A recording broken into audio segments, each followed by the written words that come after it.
आवाज जनतेचा। मेडशे येथील वानखडे धाब्यासमोरील अकोला नांदेड राष्ट्रीय महामार्ग 161 वर अकोला येथून भरधाव वेगाने येत असलेली फोर्ड फिगो कार हिने अचानक पेट घेतला। गाडीचे ब्रेक पण लागत नसल्यामुळे वाहन चालकाने डिवायडरवर गाडी चढवून कशीबशी उभी केली। त्यामुळे गाडीतील सर्वांचे प्राण वाचले, नाहीतर मोठा अनर्थ घडला असता। गाडीच्या वायरिंग मध्ये काहीतरी बिघाड झाल्यामुळे गाडीने पेट घेतला। ही घटना 6 फेब्रुवारी रोजी सायंकाळी 5 वाजता घडली।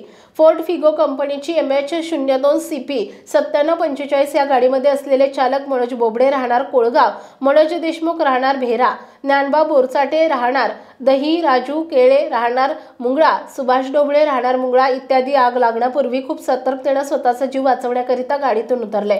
यामुळे मोठी जीवितहानी टळली, मात्र गाडी जागीच जळून खाक झाली आहे। राष्ट्रीय महामार्गावर अचानक कारने पेट घेतल्यामुळे रस्त्याने जाणाऱ्या बाकी वाहनांना याचा धोका होऊ शकत होता।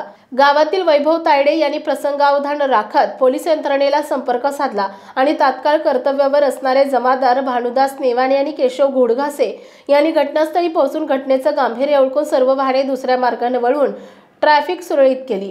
प्रतिनिधी विठ्ठल भागवत। आपल्या परिसरातील बातम्या आणि ताज्या घडामोडी पाहण्यासाठी आजच आमच्या ABK News 24 चॅनलला सबस्क्राइब करा आणि बेल आयकॉनवर क्लिक करा।